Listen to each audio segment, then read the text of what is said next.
Саламатсыздарбы? 7 каналдын обосунда 7 күн деген программа Жуманын жыйынтыктарын чыгаргычы. Бизде конокто Абдыкадыр Султанбаев, белгилүү журналист, көп жылдан бери журналисттер союзунун төрагасы жана коомдук ишмер. Рахмат сизге ишемби күнү убакыт таап келгениңиз үчүн. Рахмат сиздерге чакырганыңар үчүн. Бир 30дай негизги жаңылык болуптур. Шуларды мен 3 топко бөлүп жазып алдым эле өзүмө. Биринчи тобунан баштап көрөлү. Биринчи топтогу жаңылыктар алдыңкы сапта деген сыяктуу. Садыр Жапаров 24-25 апрелде президент Азербайжанга мамлекеттик сапар жасап келди. Анын алдында Казакстанга расмий сапар менен барган. Азербайжандагы Карабактын Агдам районунда Хыдырлы деген айылында Кыргызстан жардам катары Азери тарапка белек катары мектеп куруп бермей болду. Анын ачылышына эки президент катышты. Эмилбек Жусупов деген жогорку кеңештин депутаты өз мандатын тапшыруу тууралуу БШКга кайрылгандыктан анын ордуна Ишеним фракциясынын атынан Советбек Рустамбек уулу деген депутат болду. Жогорку кеңештин дагы бир депутаты Максатбек Сарбагышев мандатын тапшырды. Эми Көлдө жаңы шайлоо өткөрүлөт. Саламаттык сактоо министри Бешеналиев менен тирешкен депутат Жусупбек Коргонбай уулу дагы өз мандатын өз эрки менен тапшырды. Эми Ноокатта дагы жаңы шайлоо болмой өткөрүлмөй болду. Эртең 28 апрелде Баткен, Ош жана Кара Сууда 3 бир мандаттуу чөлкөмдө, шайлоо чөлкөмүндө шайлоо өткөрүлгөнү турат. Анткени февралда Искендер Матраимов, Нурлан Ражабалиев жана Айбек Осмонов деген депутаттар өз мандаттарын тапшырган. Ошондуктан жогорку кеңеште 3 жаңы бош орун пайда болгон. Адыхан Мадумаров бейшемби күнү бошондукка чыкты. Ал эми анын эртеси жума күнү Боршайком анын сот чечимин эске алып, аны мандатынан ажыратты. Алматыда Кара-Балтыга бараткан жерден 22 апрелде KG Group компаниясы жетекчиси Имамидин Ташев кармалды. Ушул окуялардын ичинен негизгиси жанагы Азербайжанга эл алык статусу дагы өйдө президент да катышкан окуя. Кандай дейсиз? Мынакей өтүп бараткан жума өзүңүз баяндагандай абдан окуяларга жык болду десек эч качан жаңылышпайбыз. Албетте коомчулуктун көңүлүн, мисалы биздин мамлекеттин башка өлкөлөр менен эки тараптуу кызматташтыгы байланышы ар дайым көңүл чордонунда болуп келген. Аны өзүңүздөр жакшы билесиздер, кийинки мезгилдерде Кыргызстан мына тышкы байланыштарды чыңдоого, өнүктүрүүгө абдан басым жасоодо. Мындан биз айтып келебиз, Кыргызстандын негизги баягы саясий жактан, экономикалык жактан негизги өнөктөштөрү Россия, мындай чоң өлкөлөр масштабты алып калганда Кытай десек, бирок Кыргызстан ар тараптуу, көп векторлуу саясатты жүргүзүүгө кийинки кездерде басым жасоодо. Биз мынакей жанагы Евразес, анан кийин жана жамааттык коопсуздук келишимине кирген өлкөлөр менен гана чектелип калбай, тышкы байланыштарды кеңири жүргүзүп жаткандыгы өтө жакшы көрүнүш. Анан жөн эле баягы мына нарын өзүңдө жакшы билесиң, көп жыл чет мамлекеттерде иштедиң. Буга чейин биз канча Кыргызстанга чет элдик делегациялар келбейди, канча мамлекеттер менен меморандумдар түзүлдү, кызматташууларга кол коюлду. Бирок бардыгы эле мындай жана иш жүзүнө ойдогудай ашып кеткенин көрө алганыбыз жок. Баягы дипломатиялык түрдө эле гана баягы салом айтышып, салам алейкум жооп беришип эле ошондой деңгээлде мамилелер болуп келди. Бирок кийинки мынакей биздин башка мамлекеттер менен кызматташтык өзүнүн натыйжалуулугу менен конкреттүү иш чаралардын ишке ашкандыгы менен айырмаланып жаткандыгы кичине кимди болбосун мындай ыраазы кылат. Мына ошонун мисалы катары мынакей өлкө президенти Садыр Нуркожоевич Жапаровдун акыркы Казакстанга болгон, анан ушул жумада мына Азербайжанга болгон визитинин жыйынтыктары бир топ үмүттү туудурат. өзүңүздөр билесиздер, мисалы Азербайжан мынакей жана мурдагы совет постсоветтик өлкөлөрдөгү кызматташтык уюмдарына мүчө эмес мамлекет. Но бирок Кыргызстан менен кийинки жылдары эки тараптуу алака өтө жанданып жогорку деңгээлде болуп жаткандыгы абдан жакшы көрүнүш. Мындан 2 жыл мурда Азербайжандын президенти Илхам Алиев Кыргызстанга визит менен келди эле. Мына быйыл Садыр Нуркожоевич өзүнүн визитин Азербайжанга жасады. Бир эле жыйынтыгын айтсак, мынакей өзүңүз жакшы билесиз, баягы Азербайжан Кыргызстан өнүктүрүү фонду түзүлбөдү беле. Мына ошонун уставдык капиталынын өлчөмү алгач 25 миллион эле доллар эле. Мынакей мына эки тараптуу сүйлөшүүнүн жыйынтыгы менен ал мына 100 миллиондук деңгээлге көтөрүлдү. Бир тараптуу долбоорлор ишке ашып жатат. Анан кийин келтирип жанагы мына башында өзүң да абдан туура белгилеп кеттиң. Мына Кыргызстан Азербайжандын жана бошотулган аймагында Тоолу Карабакта мына жана Кыдырык айылында деп атасыңар, мектеп курат деп. Былтыр мен Азербайжанда болдум. Тоолу Карабакты баштан аяк кыдырып чыктык. Мен өз көзүм менен көрдүм. Эмне үчүн Тоолу Карабак деп аталат. А биз болсо баягы орусчадан метилип Карабах, бак деп эле. Тоолу Карабак. Укмуш кооз жер экен. Баары ойдуңду тоолу, бирок бардыгы мынакей токойлуу, бадалдуу, бактуу ушундай кооз жерлер экен. Анан талкаланган айыл кыштактарды өз көзүбүз менен көрдүк. Бардык жерде бир да жан адам жок. Ал тургай жанагы Шуша деген шаар азыр жанагы Азербайжандын маданий борбору деп атпайбы? Ошо Шуша шаарында эл аралык конференцияга катыштык. Кооз жер, бирок эл көчүп бара элек экен. Бирок азыр мамлекет ар тараптуу өнүктүрүүгө көңүл бурууда. Жолдорду салып атат, аэропорттор салынып атат, бүт инфраструктура калыбына келтирип атат. Мындай тынчтык, өнүгүү болуп жатканына өзүбүз көрдүк. Мына ошол жерге мына Кыргызстанда өзүнүн үлүшүн кошуп жаткандыгы абдан жакшы көрүнүш. Инчимести. Мисалы анан кийин дагы бир нерсеге көңүл буралы. Мынакей Кыргызстанга кийинки биз көбүнчө жанагы тыштан инвестицияларды, жардамдарды алууга эле көңүл буруп атпайлыбы? Мисалы келип бизге мынакей Ошто жанагы Өзбекстан келип мектеп куруп атат. Россия мынакей жанагы 9 мектептик курулушум жүрүп атат. А Кыргызстан башка мамлекетке барып бир курулушту баштаптыр деген мына жаңылыкты мен мынакей Азербайжанга болгон биздин өлкө президентинин визитинен уктум. Бул өтө жакшы көрүнүш. Кыргызстанда мына өз алдынча мынакей экономикабыз өнүгүп, жанданып, анан кийин башка мамлекеттерге да жардам көрсөтүп жатканы бул өтө жакшы көрүнүш. Аны мен ойлойм, бул дагы ошо Кыргызстан-Азербайжан байланышын жана кызматташуусун жогорку деңгээлге жеткенин бир далили. Казакстанга дагы көң жардам жиберди. Анан эми Казакстанда да суу каптоолор болуп атат. Мынакей ошон үчүн мынакей бизде Кыргызстан баягы толук кандуу мамлекеттердин катарына киргендигин эл аралык деңгээлде иш алып баратканын далили десек болот. Анан Азербайжанда дагы бир жакшы жаңылык.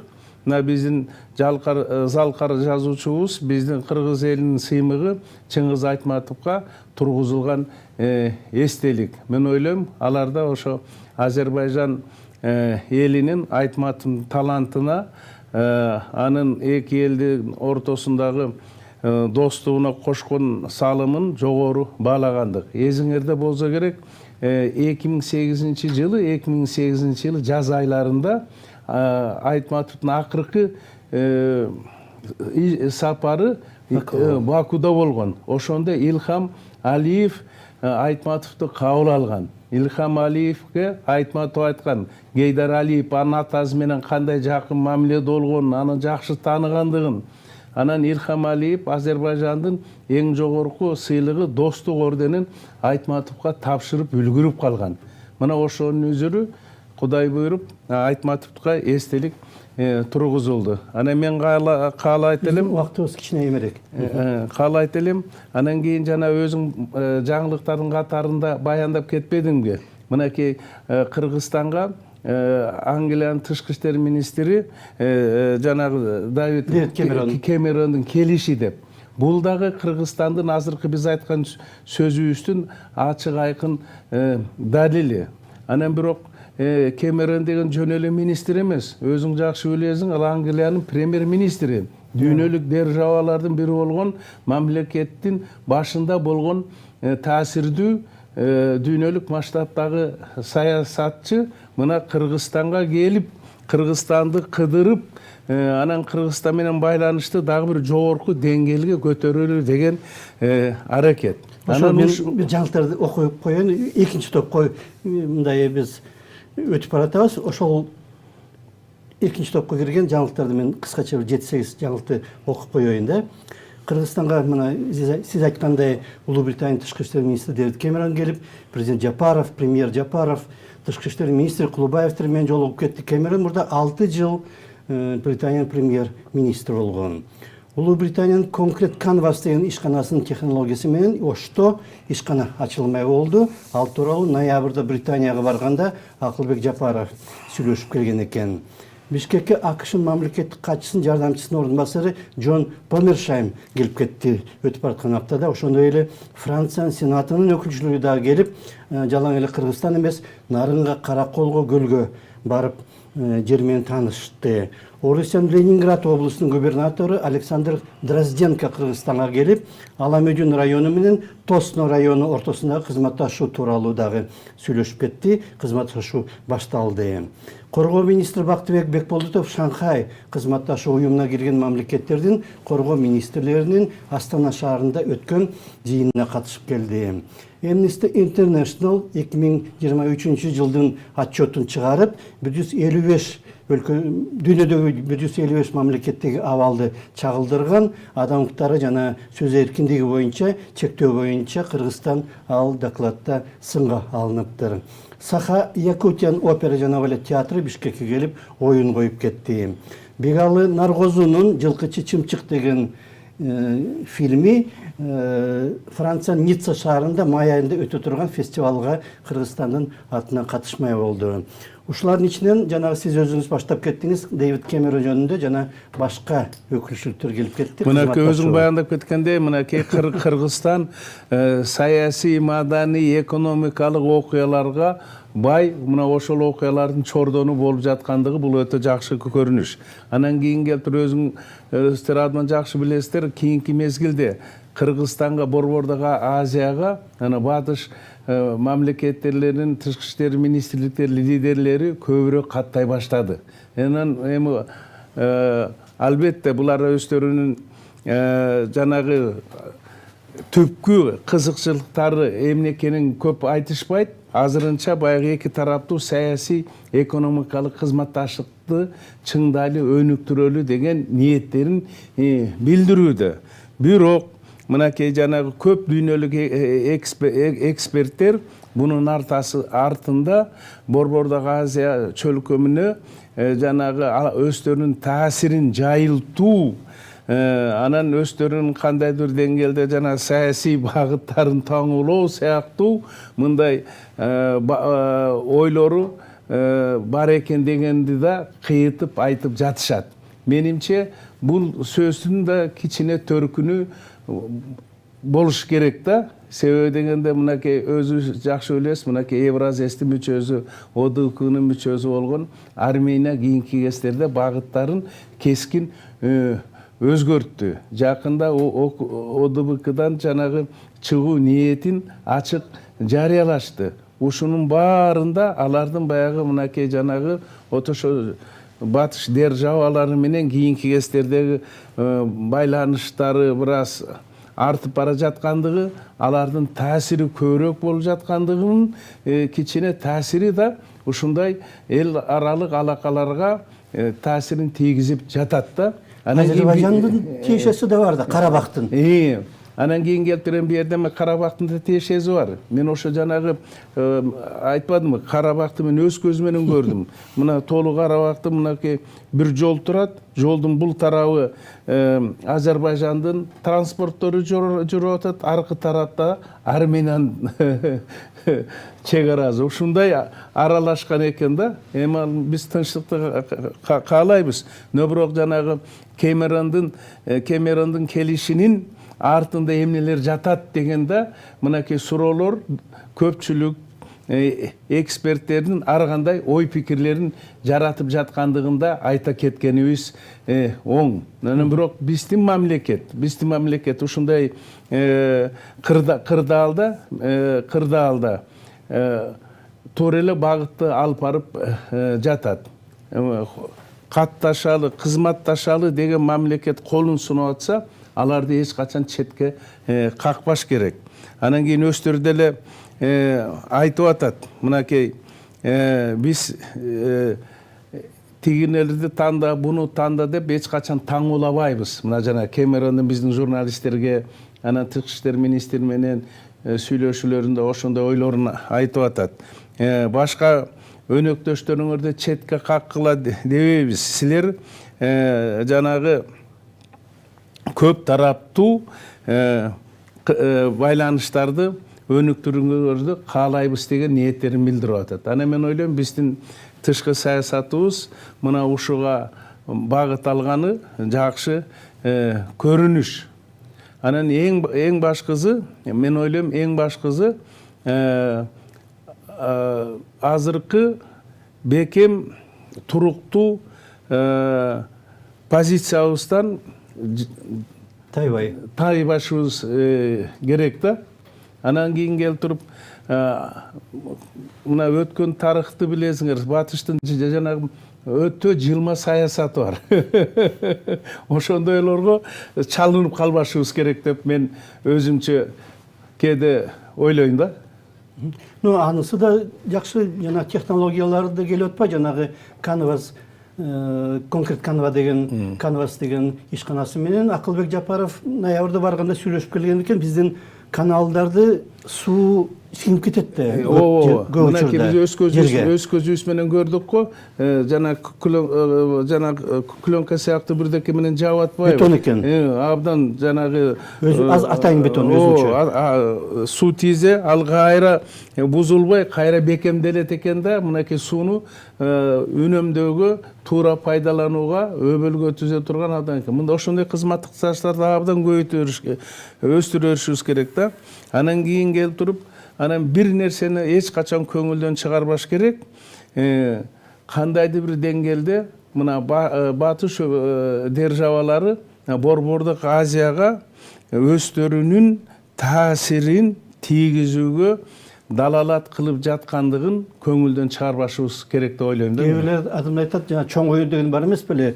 19-жылдын аягында, 20-жылдын башында жанагы Ак Падышанын Россиясы менен Улуу Британия мына Борбор Азиядагы таасирин күчөтүү үчүн болгонду чоң оюн деп атаган. Ошол кезде азыр чоң оюн 2 башталып атат деген дагы эмелер бар. Сөзсүз. Мынакей бул жана дүйнөдөгү өзүң абдан жакшы билесиң, мындай кеңири ал багытта да бир топ аналитикалык материалдарды берүүлөрдү алып барып жүрөсүң. Өзгөчө мунагу Россия менен Украинанын ортосундагы согуш, чыр-чатактан согуштан улам дүйнөнүн мындай саясат абдан өзгөрдү. Дүйнөнүн саясаты өзгөрдү. Анан ошон үчүн мынакей баягы Россияга жакын ымалалаш, алакалаш мамлекеттерди өз тарабына тартуу аракети ачыктан ачык эле жүрүп жаткандай. Мына ошону биздин тышкы саясатты жүргүзүүдө сөзсүз эске алып коюшубуз керек. Кандайдыр деңгээлде, мисалы Россия, Кытай жана башка мамлекеттер биздин негизги өнөктөш төрүбүз, туурабы? Анан жана дүйнөлүк санкциялардын бизге тийгизген таасирлери кандай болот, ошолордун баарын эске алып, анан мындай иштерди жүргүзүш керек да. Анан мынакей убакыт дагы барата ушундай көрүнүштөрдүн аразында мына биздин мамлекеттеги ички маселелер кандай болот? Мына жакында эң 2-3 күн мурда өзүңөр көрдүңөр, мынакей президенттик администрациясынын коллегиясы өтүп, жылдын жыйынтыгын чыгарды. Анан жылдын жыйынтыгын чыгаргандыгы мындай жакшы маанай жараткандыгын мен белгилеп айтып. Мен ушул жөнүндө дагы кичинекей бир жаңылыктар топтомун окуп кетейин. Ушулар менен байланыштуу сиз баштаган сөздү. Акылбек Жапаров 25 апрелде коллегия өткөрүп, 24-жылы ички дүң өндүрүм 1 триллион 400 миллиард сомго жетерин айтты. Биринчи чейректе өсүш 8,8% болуптур. Бюджет болсо быйыл 600 миллиард сом, 3 жылдын ичинде болсо 1 триллионго жетет дегендей прогноз кылып атат Жапаров, Акылбек Жапаров. Ошол Акылбек Жапаровдун айтымында быйыл Кыргызстандагы экономикалык өсүш 7%-ын тегергенде болот. Ал эми мындан 3 жыл мурда 21-жылы 5,5% болуптур. Абдан чоң өсүш да. Андан тышкары Акылбек Жапаровдун айтымында киши башына туура келген дүң өндүрүм азыр 2000 долларга жетип калыптыр. Көп жылдар бою мына акыркы 10 чакты жылдын ичинде 1000-1200 болуп турган киши башына туура келген дүң өндүрүм. Ошол эле коллегияда Акылбек Жапаров айрым министрлерге сөгүш же эскертүү жарыялап, өкмөт мүчөлөрүнө той жана башка салтанаттарга катышууга тыюу салды. Президент Садыр Жапаров дагы баш прокурор Курбанкул Зулушевке жана экология министри Мелис Тургунбаевке сөгүш берген. Акылбек Жапаров Американын Сан-Франциско шаарында, бул өткөн жуманын аягында, Apple деген компаниясынын баш кеңсесине кызматташуу тууралуу сүйлөшүү жүргүздү жана ал жерде Кыргызстандын жогорку технологиялар паркынын үйү ачылды. Бул дагы чоң нерсе. Apple деген дүйнөдөгү эң күчтүү компаниялардын бири. 20-23 апрелде 3-4 күндүн ичинде 70-ке жакын сел жүрүп Кыргызстанда, ар башка аймактарда, Таласта, Жалал Абадта, Түштүктө, Ошту, Баткенде жана Нарында дагы болуптур сел. Ошончо 70-ке жакын, 70-тен ашык сел жүрүп, 250-ден ашык турак үй суу алдында калган жана 1000ден ашык кожолук зыян тартыптыр. 23 апрелде Каныбек Иманалиев Кыргызстандын жазуучулар бирикмесинин төрагасы болуп шайланды. Мээрим Жуманазарова менен Амантур Исмаиловдор Париждеги жайында өтө турган Париждеги Олимпиадага жолдомо алды. Ошону менен Кыргызстандын колунда азыр 9 лицензия бар, ага чейин 7 спортчу ошондой жолдомо алган. Алар мына Шаршенбеков, Акматалиев, Тыныбеков Айсулу, Медет кызы, Махмудов Алмаз уулу жана Денис Петрашовдор 7 лицензия алган. Азыр анын баары биригип 9 нерсе болду. Ошон үчүн сиз өзүңүз баштап кеткен жанагы коллегия жөнүндө айтсак болот го. Көп адамдар айтып атат, аябай чоң жыйын болду деп, чоң маселе. Мынакей мен ошо жанагы, мынакей өзүң да жанагы айрым мындай цифраларды санап өттүң. Ушулардын баардыгы биздин мамлекет мынакей туруктуу өнүгүүгө карай бара жаткандыгынын айкын көрүнүшү десек болот. Ана мен деле Кудайга шүгүр, мен аткаруу бийлигинде да мыйзам чыгаруу жаатында да мен көп жыл иштедим. Мурда мынакей биз 21-жылы кабыл алган конституциянын негизинде мынакей аткаруу бийлиги мында алып караганда президенттин колуна топтолду. Анан кийин келтирип мурда өзүң абдан жакшы ойлойсуң. Президенттин администрациясы өзүнчө аппарат, анан жана премьер-министрдики өзүнчө аппарат, 3 тараптуу, көп тараптуу башка кээде келтирип бир аракеттери туш тарапка чачыранды болчу. Мына ошолордун баарын бириктирип бир аппаратка айлантканда ар кандай көз караштар, сөздөр болду эле. Анан кийин бунун үзүрүн мен ойлойм мынакей коллегиянын жыйынтыгы ачык, айкын көрсөттү. Себеби дегенде буга чейин мындай жанагы аткаруу бийлигинин, министрликтердин, областтагы жана президенттин ыйгарым ökülçülüгүнүн, жергиликтүү мамлекеттик администрация башчыларынын ишин баалоонун так критерийи жок болчу. Алардын мынакей жанагы президенттин ана министрлер кабинетинин чечимдери аткарууну контролдоо башкармалыгы түзүлгөндөн кийин мына ошолордун аткаруу бийлигинин ишин баалоонун так критерийлери иштелип чыкты. Президент тарабынан кабыл алынган жарлыктар, министрлер кабинетинин токтомдору, ал жетекчилердин жеке тапшырмалары кандай аткарылып атат? Мына ошонун баардыгы тыкыр контролунга алынып, ишинин баалоонун системасы иштелип чыккандыгынын үзүрүн көрдүк. Анан кийин келип туруп мына ошондогу мынакей аткаруу бийлигин бир колго топтоонун үзүрү мынакей өз натыйжасын берди. Ошонун баардыгы баягы экономикалык да, анан саясий иште да көрүнүп жаткандыгы жакшы. Анан мен ойлойм, мына ушундай аткаруучулук тартипти областтык деңгээлде, райондук деңгээлде, анан айыл өкмөттөрү ирилештирди. Мына ошол деңгээлге чейин жеткирсе, мен оюмча мына система ошого чейин Кудай буйрса жетет. Анан бул жакшы үмүттү, жакшы маанайды туудурат.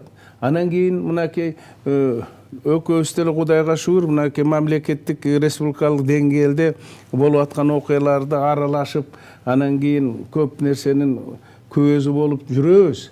Бирок мынакей жанагы министрлердин ишин баалап, жакшысын жакшы, жаманын жаман, дурусун дурус деп, анын айрымдарына сөгүштүн берилиши, мына эки акимдин кызматтан алынышы, бир катар алардын орун басарларынын кызматтан алынышы, мына аткаруучулук тартипти дали десек жаңылышпайбыз. Эгер мындай ушундай иштер жүрүп отурса, булардын таасири Кудайга шүгүр. Мынакей жанагы коррупция менен күрөшүү абдан натыйжалуу жүрүүдө. Мынакей азыр жана эксперттер жыйынтыгын чыгарып атат, коррупциянын деңгээли былтыркы жылдарга салыштырмалуу кыйла уламдан улам азайып бара жаткандыгы. Ошонун баардыгы баягы экономикалык саясий маселелерге да өзүнүн таасирин тийгизип жаткандыгы. Бул баардыгы жакшы